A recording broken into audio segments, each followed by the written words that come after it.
여러분 다시 뵙게 돼서 너무 기쁘고 감사합니다.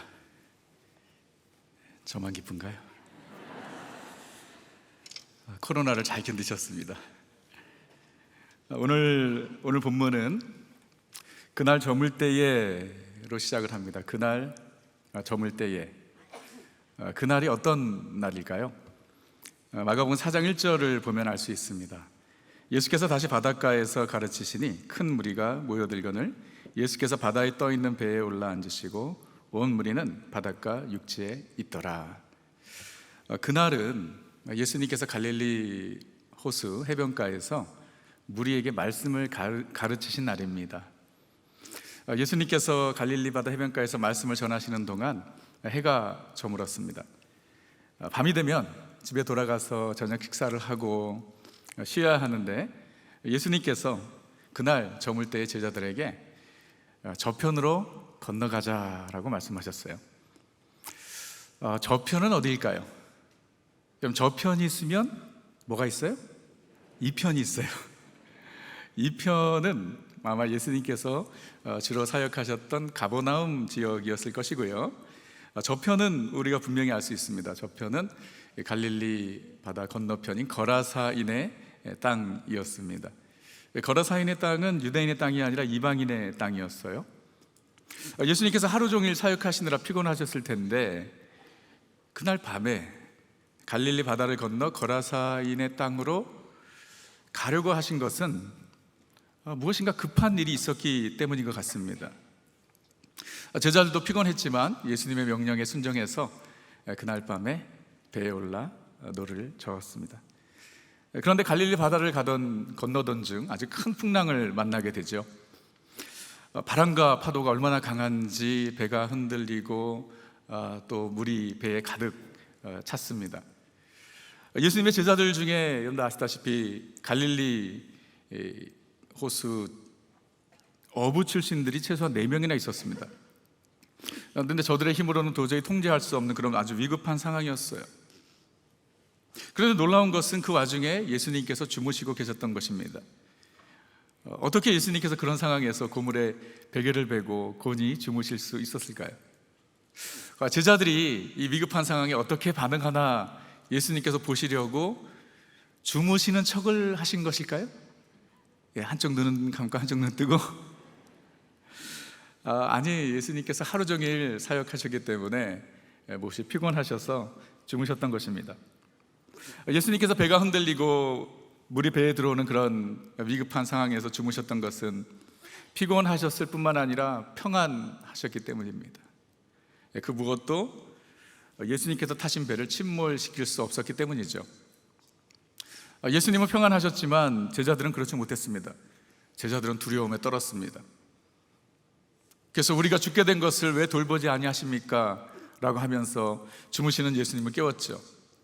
예수님께서 일어나셔서 바람을 꾸짖으시고 바다에게 잠잠하라, 고요하라 명령하셨습니다.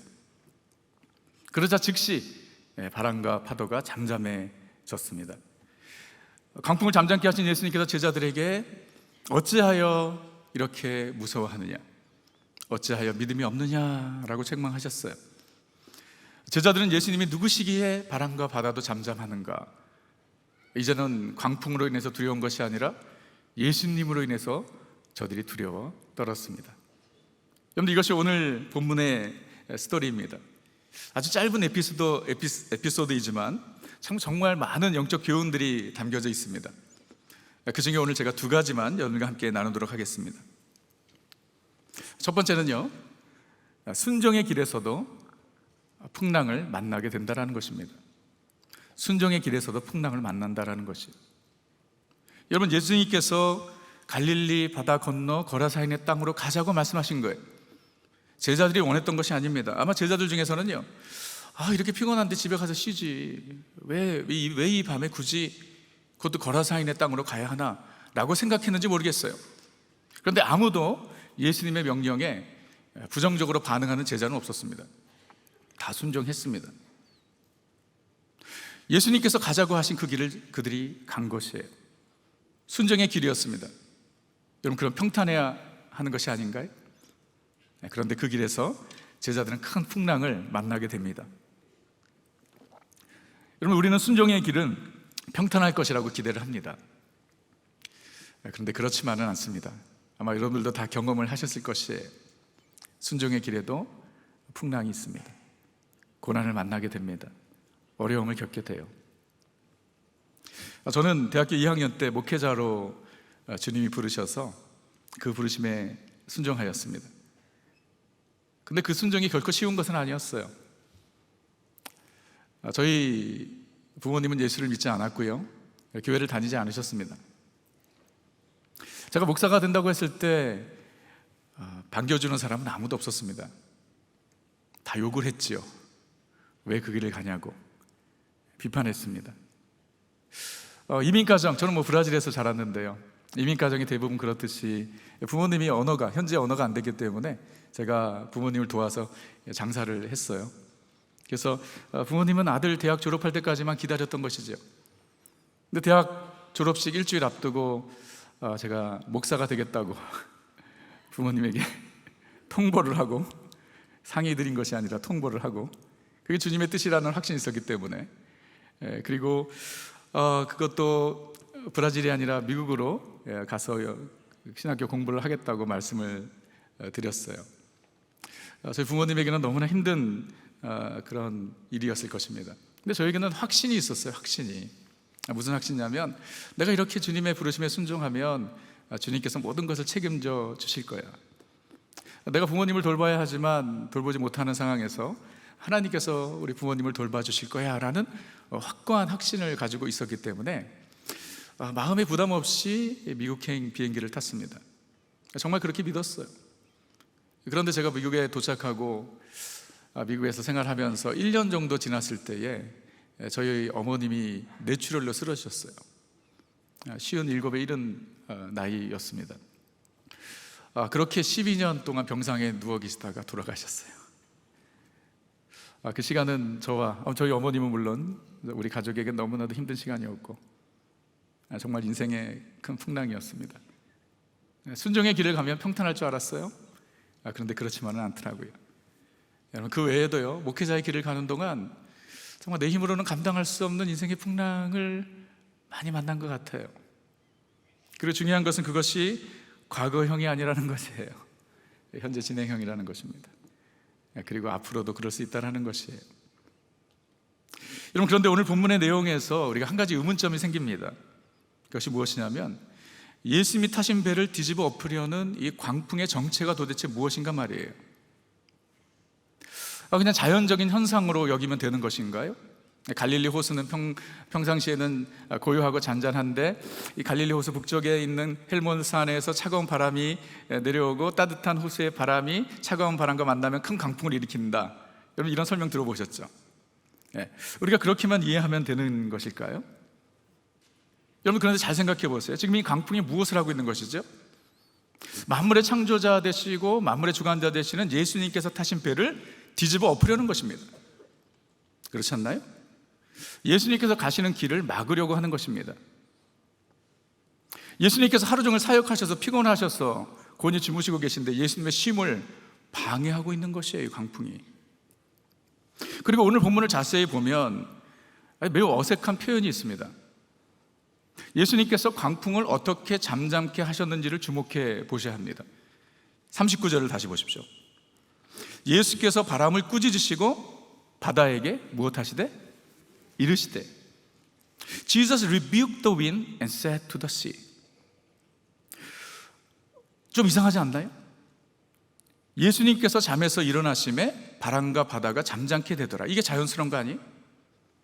또는 예수님께서 잠에서 깨어 일어나셔서 바람과 바다를 잠잠케 하시더라. 이게 자연스러운 것인데, 마치 어떠한 인격체에게 또는 어떠한 사람에게 하듯이 바람을 꾸짖으시고 바다에게 말씀하셨다는 거예요. 여러분, 이상하지 않으세요? 여러분, 이상해 하셔야 돼요. 왜냐하면 이 비슷한 상황이 성경에 또 나옵니다. 그게 언제냐면, 예수님께서 오병이어의 기적을 행하신 후에 예수님께서는 산에 올라가셔서 기도를 하셨고, 제자들을 먼저 보내셨습니다. 그 제자들이 그 갈릴리 바다를 건너는데 똑같은 시츄에이션이에요. 큰 광풍을 만나게 됩니다. 제자들이, 예수님은 산에서 기도하시고 제자들이 밤새도록 노를 젓고 뭐 어떻게 해보려고 했지만은 도저히 그 큰 광풍을 이겨낼 수가 없었어요. 큰 위험 가운데 있었습니다. 예수님께서 그것을 보시고 제자들에게 다가가셨죠. 어떻게 해요? 물 위를 걸어가셨죠. 제자들이 예수님을 보고 유령이다 라고 했을 때 베드로가 만약 주님이시거든 나로 물 위로 걷게 하소서, 엄청난 요구를 하죠. 예수님께 컴 그랬습니다. 베드로가 물에 뛰어들죠. 베드로가 물 위를 걷습니다. 그런데 바람과 파도를 보고 두려워 빠집니다. 그때 예수님께서 베드로의 손을 잡으시고 그를 건지십니다. 그리고 배로 돌아오셨습니다. 그러자, 자, 마태복음 14장 32절, 배에 함께 오름에 바람이 어떻게 됐다고요? 그치는지라. 근데 이게 자연스러운 거 아니에요? 예수님께서 베드로와 함께 배에 오름에 바람이 그치는지라. 똑같은 상황이었는데 예수님께서 바람을 꾸짖으시고 바다에게 이르지 않으셨어요. 예수님께서 배에 오르자 바람이 잠잠해진 것입니다. 이게 정상이죠. 제가 지금 마이크를 사용하고 있는데요, 이 마이크가 소리가 잘 안 나온다고 해서 마이크를 꾸짖지 않습니다. 마이크야 정신 차려라 하지 않아요. 마이크 소리 잘 나오게 해주세요 라고 하는 것은 마이크에게 이야기하는 것이 아니라 마이크를 컨트롤하는 음향 간사님에게 말하는 것이지요. 왜? 이 마이크는 인격체가 아니기 때문입니다. 여러분, 바람도 파도도 인격체가 아니에요. 존재가 아닙니다. 그런데 예수님께서 바람을 꾸짖으시고 바다에게 이르셨던 것이에요. 여러분, 이 큰 강풍의 정체가 무엇인지 알 수 있는 힌트를 이어지는 마가복음 5장에서 우리는 찾을 수 있습니다. 자, 예수님께서 제자들과 함께 이 우여곡절 끝에 갈릴리 바다를 건너 거라사인의 땅에 도착을 하셨습니다. 그런데 예수님께서 거라사인의 땅에 발을 내딛는 순간 아주 신기한 일이 일어납니다. 5장 2절을 보십시오. 배에서 나오심에 곧 더러운 귀신 들린 사람이 무덤 사이에서 나와 예수를 만나니라. 예수님께서 배에서 내리자 곧, 성경은 강조하고 있어요. immediately. 예수님께서 배에서 내리고 거라사인의 땅에 발을 딛는 순간 immediately, 곧 귀신 들린 사람이 예수님께로 나온 것입니다. 이게 무엇을 이야기하고 있는 것이죠? 귀신 들린 사람이 예수님을 기다리고 있었던 것이죠. 아니, 더 정확하게 말하면 귀신이 예수님을 기다리고 있었던 것이죠. 자, 예수님께서 갈릴리 바다를 건너시기 전에 거라사인의 귀신 들린 사람에게 내가 곧 있으면 너에게로 찾아가 너를 자유케 해줄 테니 나를 기다려라 라고 카톡하지 않으셨어요. 자, 예수님께서는 예수님의 제자들을 비롯해 그 누구에게도 예수님의 계획을 말씀하지 않으셨어요. 왜 갈릴리 바다를 그 밤에 건너야 하는지 아무도 몰랐습니다. 그런데 예수님의 계획을 미리 알고 있었던 존재가 있었습니다. 누구죠? 귀신들입니다. 그들은 알고 있었던 것이에요. 귀신들이 귀신같이 알고 있었던 것입니다. 귀신들은 예수님께서 자신들을 멸하시려고 갈릴리 바다를 건너오고 계심을 알고 있었던 것이에요. 여러분, 예수님께서 거라사인의 땅에 가셔서 하신 일은 단 하나뿐입니다. 그것이 무엇이냐? 이 귀신 들린 사람을 자유케 해주시는 것뿐이었어요. 여러분, 이 사람은요 참 비참한 인생을 살고 있었습니다. 귀신이 아니라 귀신들, 군대 귀신이 들린 사람이었어요. 그래서 스스로를 자해하고 무덤 사이에서 살던 사람이었어요. 가족은 이미 그를 버렸을 것이고요, 마을의 골칫덩어리였습니다. 여러분, 이 이름 모를 한 이방인, 귀신 들린 이 한 사람을 구원해 주시기 위해서 예수님께서 그날 밤에 피곤한 몸을 가지고 갈릴리 바다를 건너는 수고를 감수하신 거예요. 한 영혼을 찾아가시는 예수님의 열심을 우리는 보게 됩니다. 여러분, 우리는요 예수님께서 타신 배를 침몰시키려는 이 큰 광풍의 정체가 무엇인지 짐작할 수 있습니다. 무엇일까요? 바로 어둠의 세력이 아닐까요? 마귀가 귀신들을 결박하려 가시는 예수님의 길을 막으려고 했던 것은 아닐까요? 여러분, 우리의 삶에 일어나는 모든 문제와 또는 고난, 어려움이 마귀에게서부터 비롯되었다고 말할 수는 없습니다. 때로는 하나님께서 우리의 믿음을 연단하시기 위해서 우리의 삶에 시험을 허락하실 때도 있어요. 그런데 많은 경우에 우리의 삶에 하나님의 뜻이 이루어지지 못하도록 우리를 방해하고 공격하는 어둠의 세력이 있음을 우리는 기억해야 하는 것입니다.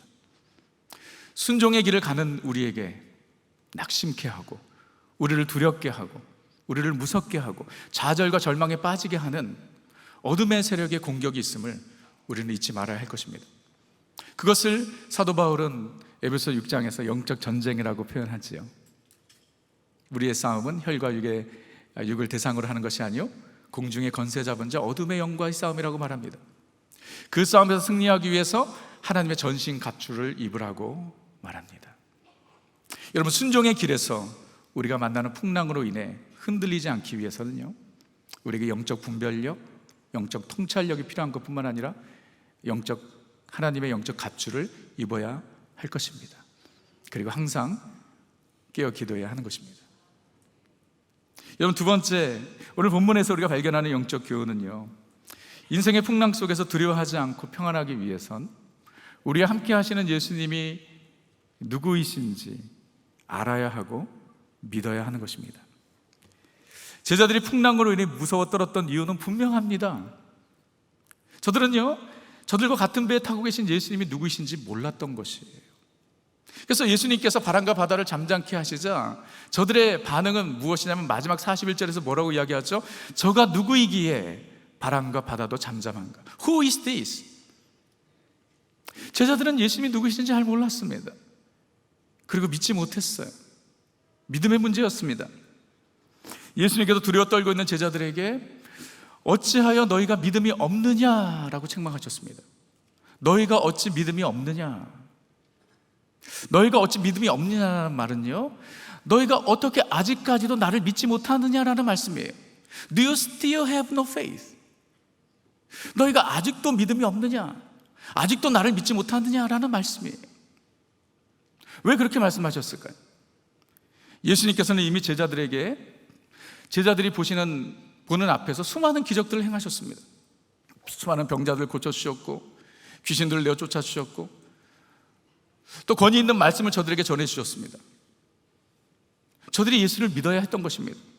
그런데 아직도 그런 수많은 주님의 역사를 봄에도 불구하고, 보았음에도 불구하고 예수를 믿지 못하는 것이에요. 너희가 어찌 믿음이 없느냐? 만약 저들과 같은 배에 타고 계신 예수님이 누구이신지 알고 믿었다면 그 큰 풍랑 가운데서도 저들은 두려워하지 아니하고 예수님같이 평안을 누릴 수 있었을 것입니다. 여러분, 예수님은 우리와 같은 배에 계십니다. 우리는 한 배에 탄 사람들이야 라고 하는 것은 무슨 의미죠? 우리는 죽어도 같이 죽고 살아도 같이 사는 공동 운명이라는 것이죠. 예수님께서 나와 같은 배에 계신다는 것은 나와 예수님은 공동 운명이라는 것입니다. 여러분, 예수님은 우리와 항상 함께 하십니다. 한순간도 우리를 떠나지 않으세요. 예수님은 임마누엘이십니다. 예수님께서 승천하시면서 약속하신 것이 무엇이죠? 내가 세상 끝날까지 너희와 항상 함께 있으리라. 예수님의 승천을 목격한 제자들에게만 해당되는 약속인가요? 아니죠. 예수를 믿는 모든 그리스도의 제자들에게 약속하신 것이에요. 내가 세상 끝날까지 너희와 항상 함께 있으리라. 이사야서 43장 2절의 약속이 우리에게 주시는 주님의 약속이죠. 보세요. 내가 물 가운데로 지날 때에 내가 너와 함께 할 것이라. 강을 건널 때에 물이 너를 침몰하지 못할 것이며 내가 불 가운데로 지날 때에 타지도 아니할 것이라. 물 가운데로 지나고 불 가운데로 지나는 위험한 상황 가운데서 우리 주님께서 우리와 함께 하신다라는 것입니다. 사망의 음침한 골짜기를 지날지라도 내가 해를 두려워하지 아니하면 주께서 나와 함께 하십니다. 여러분, 주님은요, 우리가 물 가운데 지날 때에도 함께 하십니다. 불 가운데 지날 때에도 함께 하십니다. 사망의 음침한 골짜기를 지날 때에도 우리와 함께 하십니다. 이 코로나 기간 가운데도 우리와 함께 하십니다. 여러분, 아멘? 정말 아멘? 진짜 아멘? 여러분, 그런데 왜 두려워하세요? 여러분, 그런데 왜 무서워하세요? 왜 낙심하고 절망하세요? 왜 걱정과 근심의 늪에 빠져 사세요? 왜 죽겠다 그러세요? 우리가 두려워하는 것은요, 예수님을 알지 못하고 믿지 못하기 때문입니다. 여러분, 예수님은 누구이신가요? 예수님은 하나님이십니다. 예수님은 하나님과 동등된 분이시죠. 예수님은 보이지 않는 하나님의 형상이십니다. 성부 하나님의 모든 능력과 성품과 영광이 성자 예수 그리스도 안에 머물고 있습니다. 예수님은 전지전능하시고요, 무소부재하십니다. 예수님은 온 우주를 창조하신 창조주 하나님이십니다. 창조하시고 다스리시고 보존하시는 하나님이세요. 그 만물 안에는 저와 여러분도 포함되어 있습니다. 예수님은 창조자이실 뿐만 아니라 예수님은 구원자이십니다. 예수님은 우리를 구원하시기 위해서 하나님과 동등됨을 취할 것을 여기지 아니하시고 스스로 비워 인간의 모습으로 오셨고, 우리의 죄를 사하여 주시기 위해서 십자가에서 물과 피를 쏟으셨습니다. 예수님께서 우리에게 생명 주시기 위해서 자신의 생명을 우리에게 주셨습니다. 우리를 사랑하셨기 때문입니다. 예수님은 우리를 인도하시는 선한 목자이십니다. 이 땅을 사는 동안 우리의 모든 필요를 아시고 공급해 주시는 우리의 공급자가 되십니다. 우리가 지칠 때 우리에게 새 힘을 주시고요, 우리가 넘어질 때 일으켜 주시고, 우리의 상한 심령 고쳐주시고, 우리의 연약한 육신을 만져주십니다. 우리 그 예수님이 지금 우리와 함께 하십니다. 주님이 우리와 같은 배에 타고 계세요. 그 주님께서 오늘 우리에게 말씀하십니다. 어찌하여 이렇게 무서워하느냐. 그 말씀에는요, 내가 너와 함께 하는데 어찌하여 이렇게 무서워하느냐, 내가 너와 같은 배에 타고 있는데 어찌하여 이렇게 두려워하느냐라는 의미가 내포되어 있는 것이지요. 우리와 함께 하시는 예수님을 믿으시기 바랍니다. 똑같은 풍랑을 만나도 어떤 믿음을 가지고 있는가에 따라 누구는 제자들처럼 두려워 떨 수 있고요, 누구는 예수님처럼 평안할 수 있습니다. 믿음의 문제입니다. 똑같은 풍랑을 만나도 다르게 반응하는 것이에요. 무엇이 다른 것이지? 믿음이 다른 것입니다. 저는 제가 섬기는 디사이플 교회 다음으로 사랑으로 섬기는 사역이 있어요. 그게 브라질 아마존 인디오 사역입니다. 제가 2001년부터 아마존 인디오 사역을 시작했기 때문에 지금 21년째입니다. 제가 브라질에서 그 이민자로 살았지만 브라질에 살 동안 아마존을 가본 적이 한 번도 없어요. 여러분, 브라질에 산다고 해서 옆집 이웃이 인디오고 막 바나나가 길에 떨어져 있고 여러분, 그렇게 생각하시면 안 돼요. 제가 살던 상파울로는 아주 대도시, 아마존을 아마존을 가려면 비행기를 3시간, 4시간 타고 가야 돼요. 근데 2001년도에 제가 난가사랑의교회에서 대학부 사역을 했을 때에 아마존에서 사역하시는 박 선교사님을 교회에서 난가사랑교회 복도에서 만나게 되었어요. 그래서 제가 선교사님 딱 만나자마자 뭐 생각도 안 하고 기도도 안 하고 약속을 해버렸어요. 제가 이번 여름에 우리 대학생들을 데리고 아마존에 선교팀으로 가겠다고 약속을 해버렸네요. 그러고 난 다음에 제가 얼마나 후회를 했는지 모릅니다.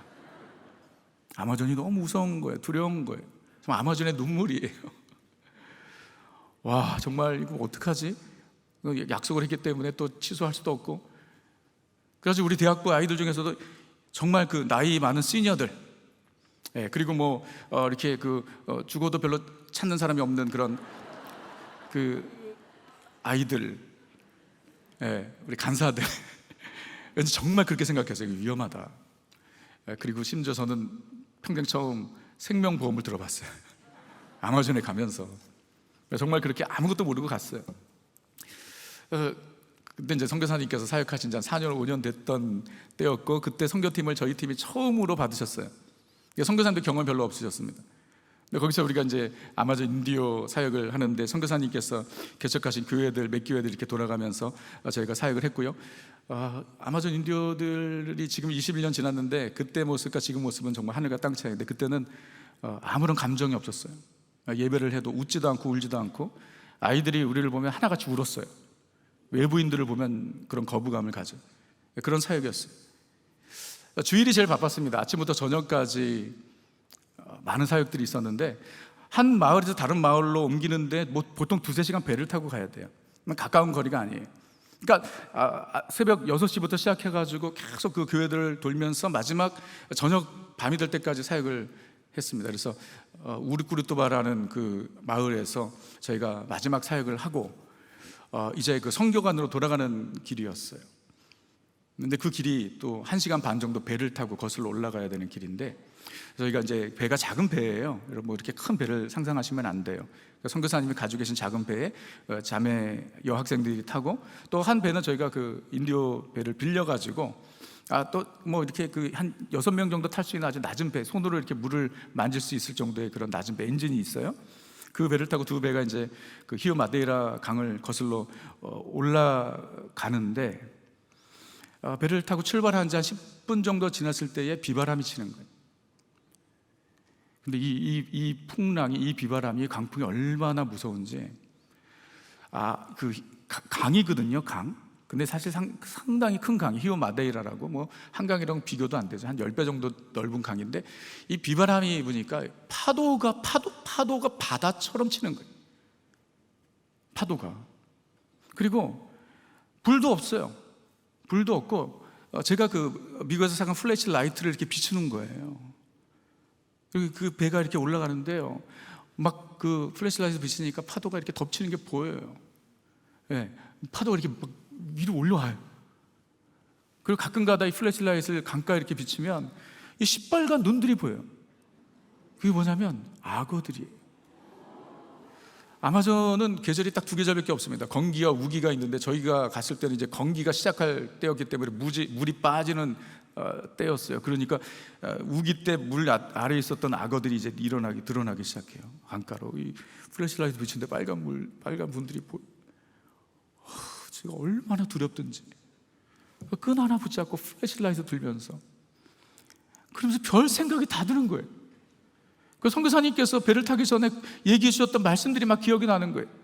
그 강 이름이 히오 마데이라인데, 마데이라가 우드, 나무라는 뜻이에요. 그 선교사님이 이게 농담인지 진담인지 모르겠어요. 그런 얘기를 해주셨어요. 배 타기 전에 무슨 얘기를 하셨냐면, 그 강이 나무강인 이유는 이 그 레인포레스트가 비가 많이 오면 나무들이 이제 쓰러지잖아요. 그럼 그 강에 나무들이 떠다닌다는 거예요. 그래가지고 배가 그 나무에 부닥치면은 그냥 배가 뒤집혀서 죽기 때문에 1년에도 몇백 명이 죽는다. 그 말씀을 해주셨다니까요. 그리고 기가 막힌 게, 지금도 그렇지만 저희가 구명조끼를 입은 적이 한 번도 없어요. 구명조끼가 없는 게 아니에요. 선교사님 배에 구명조끼가 있어요.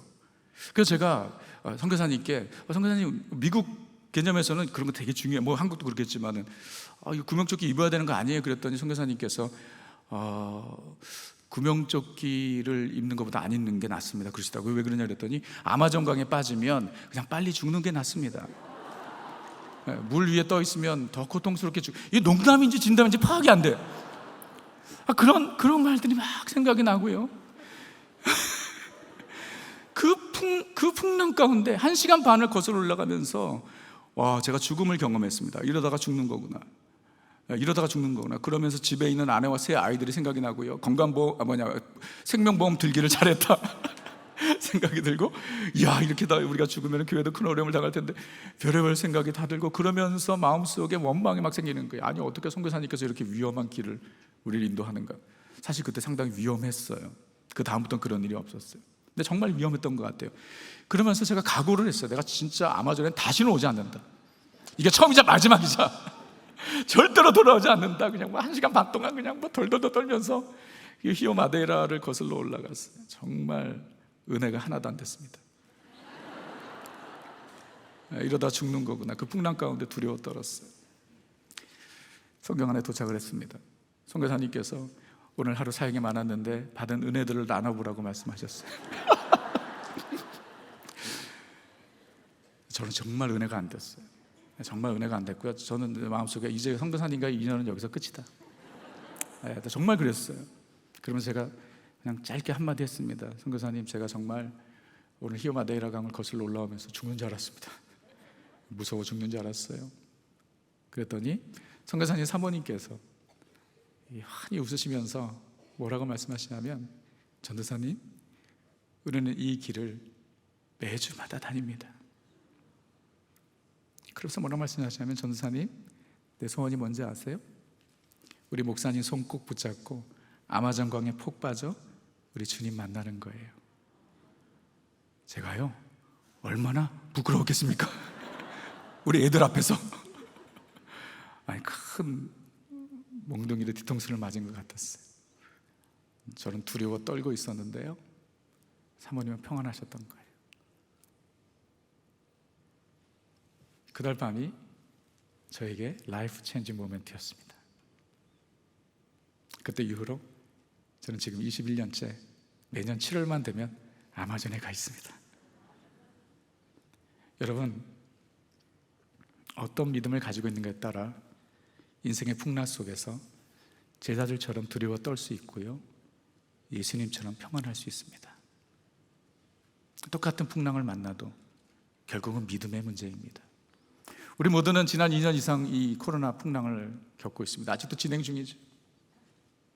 모두가 다 똑같이 반응하나요? 아닙니다. 믿음에 따라 다르게 반응합니다. 감사한 것은 주님은 우리의 믿음 연약함을 불쌍히 여기신다라는 것이에요. 우리의 믿음 연약함을 도와주신다라는 것입니다. 여러분, 믿음은요, 전적으로 하나님께서 우리에게 주시는 선물입니다. 내가 믿습니다 한다고 되는 거 아니에요.